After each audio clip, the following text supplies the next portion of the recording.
Assalamualaikum warahmatullahi wabarakatuh. Nama saya Mimto Rizky. Nama saya Abdul Alam. Nama saya Natul Marto Tamunan. Nama saya Farisha Dadang Mutakin. Kami dari kelompok 6 ingin menjelaskan tentang presentasi relasi dan fungsi pada mata kuliah kalkulus.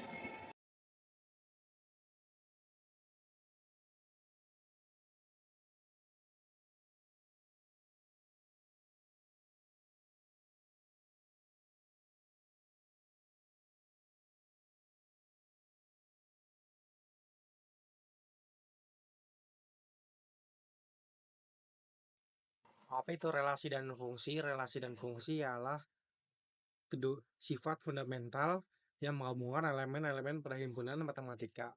Pengertian fungsi dalam matematika juga dapat diartikan sebagai suatu relasi yang menghubungkan setiap anggota X dalam suatu himpunan yang disebut daerah asal domain dengan suatu nilai tunggal dari suatu himpunan kedua. Fx yang disebut daerah kawan kodomain.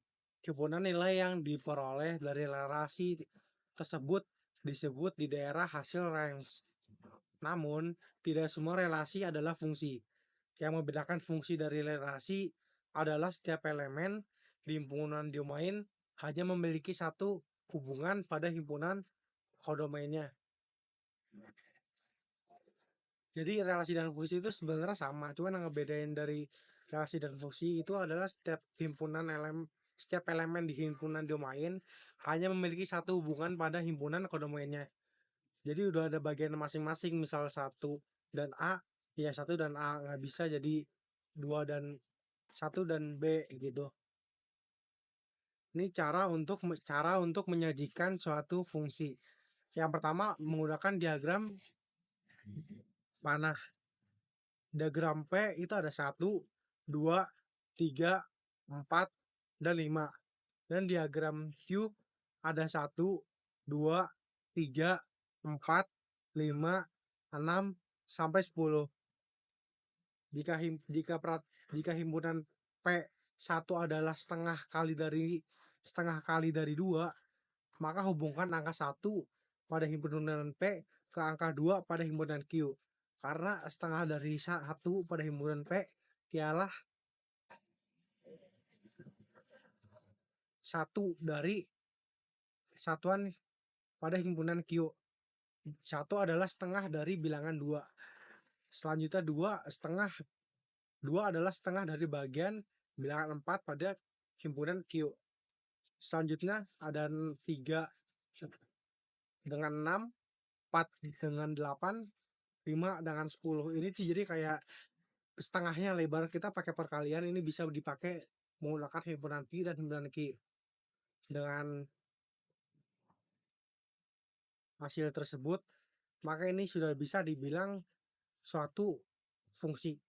Karena suatu fungsi adalah menghubungkan, yang seperti tadi fungsi itu termasuk sesuatu yang menghubungkan. Yang ya kebetulan yang dihubungkan kali ini ialah himpunan P dan himpunan Q. Kedua adalah dengan himpunan pasangan berurutan. Jika di himpunan P itu ada 1, 2, 3, 4, 5, dan himpunan Q itu ada 1, 2, 3, 6, dan 8. Jika permasalahan yang diambil dari sini ialah hasil yang paling dekat dari himpunan Q dan himpunan P, maka hasilnya akan 1 ketemu 1, 2 ketemu 2, 3 ketemu 3, 4 ketemu 6, dan 5 ketemu 8. Karena 1 dan 1 itu setara, 2 dan 2 itu setara, 3 dan 3 itu setara, 4 dan 6 itu terpaling dekat karena perbandingan itu cuma 2. Jika 4 ke 8 itu akan berbanding 4, dan 5 dengan 8. Karena kalau 5 dengan 6 itu termasuk bisa, cuman ini nggak bisa dengan pasangan berurutan karena 6 itu udah diambil sama himpunan P, yaitu 4. Dan untuk hasilnya 5 ialah pasangan dari 8. Yang ketiga adalah diagram Kartesius. Diagram Kartesius merupakan bentuk diagram yang terdiri dari sumbu X dan sumbu Y. Untuk menyatakan dua himpunan dari pasangan terurut yang menghubungkan himpunan A dan himpunan B dituliskan dalam bentuk titik, noktah, atau dot. Misalnya diagram kartesius dari himpunan A 3, 4, 5, 6 dan B 1, 2, 3, 4 dengan relasi 2 lebihnya adalah, maka hasilnya adalah 1 ketemu 3, 2 ketemu 4, 3 ketemu 5, dan 4 ketemu 6. Karena ini lebih dari 2. 3 itu lebih 2 dari 1, 4 itu lebih 2 dari 2, 5 itu lebih 2 dari 3, dan 6 lebih 2 dari 4. Yang pertama ada sifat-sifat fungsi. Yang pertama fungsi injektif. Fungsi injektif disebut dengan fungsi 1-1. Jadi misal himpunan A, himpunan P itu ada 1, 2, 3, dan himpunan Q itu ada A, B, C, maka 1 akan bertemu dengan A, 2 bertemu dengan B, dan 3 bertemu dengan C. Jadi nggak bisa kalau 1 ketemu B itu nggak bisa. Dan kebaliknya, B ketemu 1 nggak bisa, B ketemu 3 nggak bisa. Karena sifat dari injektif itu disebut dengan fungsi 1-1 atau memiliki bagiannya masing-masing, yang bisa diartikan kalau himpunan Q, misal himpunan Q adalah A dan himpunan P adalah 1, maka jika himpunan Q adalah A dan himpunan P adalah 1, maka A itu sudah milik 1 dan tidak boleh dipilih lagi dengan himpunan P yang contohnya 2. 2 nggak bisa untuk memilih bagian himpunan Q 1. Dia bisa milih itu 2. Dari himpunan Q itu dia bisa milih 2. Selanjutnya 3. Misalnya himpunan P itu ada 3 dan himpunan Q itu ada C, maka 3 ialah bagian dari C. Nggak bisa 3 bagian dari B, 3 bagian dari A, itu nggak bisa. Karena balik lagi ke fungsi injektif. Fungsi injektif itu disebut dengan 1-1. Fungsi surjektif. Fungsi f a ke b disebut fungsi kepada atau fungsi surjektif. Sembarang b dalam kodomain b terdapat paling tidak satu a dalam domain a sehingga berlaku f sama dengan b. Dengan kata lain, suatu kodomain fungsi surjektif sama dengan kisarannya range. Fungsi bijektif. Suatu pemetaan f a ke b sedemikian rupa sehingga f merupakan fungsi yang injektif dan surjektif sekaligus, maka dikatakan f adalah fungsi yang bijektif atau a dan b berada dalam korespondensi 1-1. Yaitu fungsi injektif, setiap elemen di domain himpunan A memiliki pasangan unik di kodomain himpunan B. Pasangan unik di kodomain himpunan B tidak ada dua elemen berbeda dari A yang dipetakan ke elemen yang sama di B. Contoh, A1, B2, C3. Fungsi surjektif, setiap elemen di kodomain B memiliki setidaknya satu pasangan dari domain A. Namun satu elemen di B bisa punya lebih dari satu pasangan dari A. Contoh, B dan D3. Fungsi bijektif, gabungan dari injektif dan surjektif, setiap elemen di A dipetakan ke elemen unik B, unik di B, dan setiap elemen di B juga punya pasangan dari A. Jadi jumlah elemen di A dan B harus sama dan dipasangkan satu-satu tanpa sisa. Kesimpulan dari gambar tersebut, jika suatu fungsi f, a, atau b adalah injektif dan surjektif sekaligus, maka fungsi tersebut adalah bijektif. Korespondensi 1-1 antara a dan b.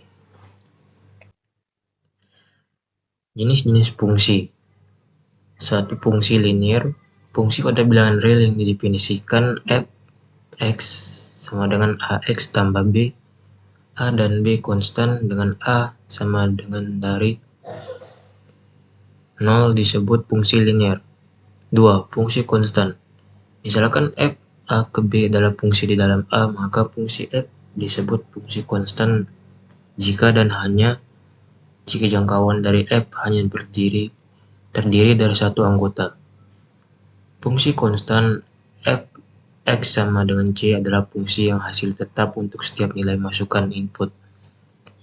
Grafik fungsi konstan memiliki nilai gradien m sama dengan 0.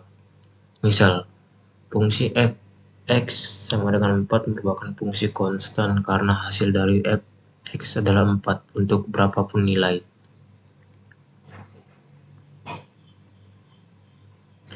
Fungsi konstan adalah yang menghasilkan nilai yang sama untuk setiap nilai domainnya. Contoh fungsi konstan, bentuk umum dari fungsi konstan f(x) sama dengan k, di mana k adalah konstanta tetap. Digambarkan sebagai garis horizontal yang memotong sumbu y di titik k, artinya berapapun nilai x, hasil f kurung x selalu k. Diagram pemetaan, semua elemen dari domain x1, x2, dan x3 dipetakan ke elemen yang sama di range C. Ini menegaskan bahwa fungsi konstan tidak pernah bersifat injektif atau bijektif, karena semua domain menuju ke satu nilai yang sama. Contoh, jika f kurung x sama dengan 5, maka 1 sama dengan 5, 2 sama dengan 5, dan f 100 sama dengan 5. Kesimpulan dari gambar tersebut, fungsi konstan memberikan hasil yang sama untuk semua input. Grafiknya adalah garis datar sejajar sumbu x.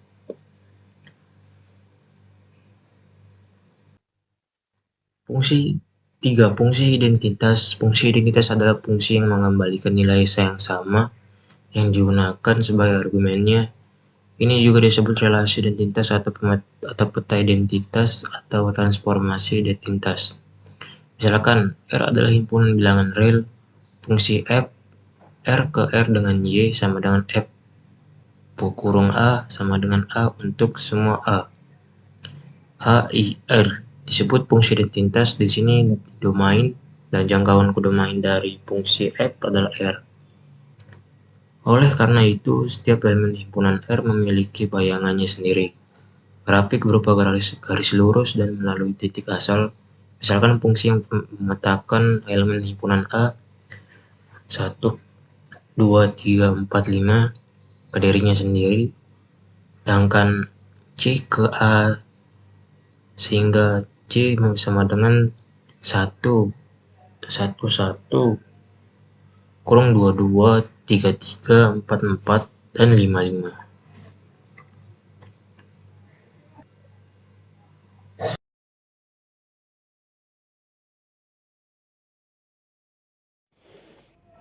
Grafik fungsi linear. Grafik ini ditampilkan grafik dari fungsi Jx sama dengan X, yaitu fungsi identitas. Ciri grafik ini dari garis lurus yang melewati titik asal 0,0 dan memiliki gradien 1, sudut 45 derajat terhadap sumbu X. Ini menggambarkan bahwa setiap nilai X akan dipetakan ke nilai yang sama. Misalnya G1 sama dengan 1, G2 sama dengan 2, G3 sama dengan 3, dan seterusnya. 2. Diagram panah mapping diagram. Diagram ini menunjukkan himpunan A ke A melalui relasi atau fungsi F anggota. Himpunan A di sisi kiri adalah 1, 2, 3, 4, 5 dan semuanya dipetakan ke anggota himpunan A di sisi kiri adalah di sisi kanan 1, 2, 3, 4, 5. Dari panahnya semua elemen diarahkan ke nilai yang sama yaitu 3. Ini menunjukkan bahwa fungsi f x sama dengan 3 fungsi konstan. Jadi meskipun inputnya berbeda, hasil dari fungsi ini yaitu selalu sama. Jadi kesimpulan tersebut, gambar ini menjelaskan bahwa jenis fungsi yaitu fungsi identitas dan fungsi konstan. Fungsi identitas atau J, X sama dengan X, setiap input sama dengan output. Dan fungsi konstan f x sama dengan 3 sama setiap input akan menghasilkan output yang sama. Itu nilai konstan. Berikutnya ada yang namanya fungsi kuadrat. Fungsi kuadrat adalah suatu fungsi dari himpunan bilangan real ke bilangan real yang dinyatakan dalam bentuk umum f(x) sama dengan ax kuadrat plus bx plus c. Dengan a, b, dan c merupakan bilangan real dan a tidak sama dengan 0. Bentuk grafik dari fungsi kuadrat ini berupa parabola. Selanjutnya kita masuk fungsi inverse. Fungsi inverse adalah fungsi yang merupakan kebalikan dari suatu fungsi asal. Jika fungsi asalnya adalah f, maka fungsi inversenya kita tulis sebagai f pangkat min 1 atau f inverse x. Tapi tidak semua fungsi memiliki inverse. Syarat utama agar suatu fungsi punya inverse adalah fungsi tersebut harus bijektif, artinya harus injektif dan surjektif. Untuk menentukan fungsi inverse, kita lakukan beberapa langkah. Yang pertama, ubah bentuk y sama dengan fx menjadi x sama dengan fy. Yang kedua, lalu ubah kembali agar x dinyatakan sebagai fungsi dari y, kemudian tukar y menjadi x. Hasil akhirnya adalah fungsi inverse, yaitu f inverse x. Selanjutnya, kita ada bentuk umum fungsi dan rumus fungsi inverse-nya. Untuk fungsi linear seperti fx sama dengan ax plus b, inverse-nya adalah x min b per a, dengan syarat a tidak sama dengan 0. Untuk fungsi rasional seperti fx sama dengan ax plus b per cx plus d, inverse-nya bisa dicari dengan rumus min dx plus b per cx min a, dengan catatan bahwa penyebut tidak boleh 0. Untuk fungsi kuadrat seperti fx sama dengan ax kuadrat plus bx plus c, inverse-nya diperoleh menggunakan rumus kuadrat dan hasilnya berbentuk min b plus minus akar b kuadrat min 4a c min x per 2a. Dan untuk fungsi akar seperti fx akar n ax plus b, fungsi inverse-nya adalah x pangkat n min b per a. Semua ini tergantung pada syarat tertentu agar inverse-nya valid, seperti domain fungsi yang harus kita perhatikan.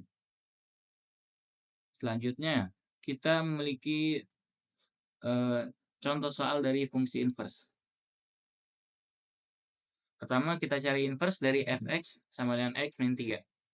Kita ubah fx menjadi y sama dengan x min 3, kemudian tukar jadi x sama dengan y plus 3. Nah, sekarang kita ubah y menjadi x, dan x menjadi f inverse x, sehingga hasilnya adalah f inverse x sama dengan x plus 3. Nah, kita bisa cek ini pakai rumus fungsi inverse dari fungsi linear. Karena fx sama dengan x plus b, maka f inverse x sama dengan x min b per a. Di sini a sama dengan 1, b sama dengan min 3. Maka f inverse x sama dengan x min 3 per 1, sama dengan x plus 1. Lanjut ke contoh soal berikutnya, fx sama dengan 2x plus 1 per x min 2. Ubah fx menjadi y sama dengan 2x plus 1 per x min 2. Lalu kalikan silang jadi y x min 2 sama dengan 2x plus 1. Uraikan, yx min 2y sama dengan 2x plus 1, kemudian kumpulkan x di satu sisi, yx min 2x sama dengan 2y plus 1. Lalu faktorkan x y min 2 sama dengan 2y plus 1, dan akhirnya x sama dengan 2y plus 1 per y min 2. Ganti variabel hasil inverse-nya adalah f inverse x sama dengan 2x plus 1 x min 2. Kemudian kita punya contoh fungsi inverse kuadrat. Soalnya fx sama dengan x kuadrat min 2x plus 1. Ini kita faktorkan dulu, fx sama dengan x min 1 kuadrat, lalu ubah jadi y x min 1 kuadrat. Kemudian kita ambil akar kedua ruas, x min 1 sama dengan akar y. Jadi x sama dengan y akar y plus 1. Setelah diganti variabel, kita dapatkan fungsi inverse-nya, f inverse x sama dengan akar x plus 1. Kita bisa cek pakai rumus umum inverse yang ini, f inverse x sama dengan min b plus minus akar b kuadrat min 4a c min x per 2a. Dengan a sama dengan 1, b sama dengan min 2, dan c sama dengan 1. Kita bisa substitusi ke dalam rumus dan hasilnya akan sama, yaitu akar x plus 1 Tentu dengan memperhatikan domain dari fungsi ini agar inverse-nya valid. Oke, selanjutnya adalah 6. Fungsi polinom. Merupakan bentuk umum dari fungsi konstan, linear, identitas, dan kuadrat yang ditulis dengan rumus fx sama dengan a subscript n x pangkat n ditambah a subscript n kurang 1 x n pangkat n kurang 1 ditambah titik-titik ditambah a subscript 2 x pangkat 2 tambah a subscript 1 x ditambah a subscript 0. Selanjutnya adalah 7. Bilangan rasional dan bilangan irasional. Fungsi rasional adalah perbandingan polinomial yang penyebut polinomial ya tidak boleh sama dengan 0. Misalnya, fx sama dengan x kuadrat ditambah 3x pangkat 3 tambah 4. Fungsi rasional sering dianggap sebagai fungsi yang mengandung akar kuadrat, akar pangkat 3, atau akar lainnya, yang bisa disebut juga fungsi rasional. Fungsi tersebut dapat dikatakan fungsi rasional dikarenakan fx sama dengan 3x kuadrat ditambah akar x per akar 2 ditambah 4x merupakan fungsi rasional dikarenakan mengandung unsur akar pangkat di dalamnya. Selanjutnya adalah ke-8 fungsi ganjil dan fungsi genap. Fungsi genap dan fungsi ganjil dapat terpisah dengan melakukan input negatif min x sebagai pengganti x ke dalam fungsi fx dan mempertimbangkan nilai output yang sesuai. Pertama adalah fungsi genap. Fungsi yang memenuhi f min x sama dengan fx sehingga berlaku f min x dikurang fx sama dengan 0. Grafik fungsi genap yang simetris. Grafik ini adalah grafik fungsi genap simetris terhadap sumbu y. Selanjutnya fungsi ganjil. Fungsi yang memenuhi fungsi yang memenuhi f min x sama dengan min fx sehingga berlaku f min x ditambah fx sama dengan 0. Grafik fungsi ganjil ini simetris terhadap titik pusat yaitu 0,0. Fungsi genap dan fungsi ganjil diklasifikasikan berdasarkan hubungan simetria. Penamaan fungsi genap dan ganjil didasarkan pada fakta bahwa fungsi pangkat fx sama dengan x n merupakan fungsi genap jika n adalah genap dan fx merupakan fungsi ganjil jika n adalah ganjil. Contoh 06. Tentukan fungsi inverse dari fx sama dengan x kuadrat dikurang 2x tambah 1 dengan penyelesaian fx sama dengan x kuadrat dikurang 2x tambah 1 kita ubah menjadi x kurang 1 akar kuadrat. Y sama dengan x dikurang 1 kuadrat menjadi x kurang 1 sama dengan akar y. X sama dengan akar y tambah 1. Dan di sini kita mencari inverse ya dengan menggunakan mengganti x menjadi f pangkat min 1x dan y menjadi x. Sehingga diperoleh dengan hasil f pangkat min 1x sama dengan pangkat x tambah 1. Selanjutnya adalah fungsi komposisi. Fungsi komposisi adalah penggabungan operasi berfungsi menjadi satu. Fungsi komposisi menggunakan notasi O. Notasi O, contohnya jika fungsi fx dan gx, maka f komposisi gx dibaca fungsi f bundaran g. Atau bisa juga dibaca dengan komposisi yang dikerjakan dengan cara memasukkan fungsi g ke dalam fungsi f. Jika f a menjadi b, g, b menjadi c, dan h, c menjadi d, maka berlaku fog atau bisa disebut dengan f bundaran gx tidak sama dengan g bundaran fx. Maka itu tidak akan berlaku sifat komutatif. Tapi jika fo dikali gohx sama dengan dalam kurun fog dikali ohx, maka itu akan bersifat asosiatif. Jika fungsi identitas ix, maka akan berlaku folx yang sama dengan lof x sama dengan fx.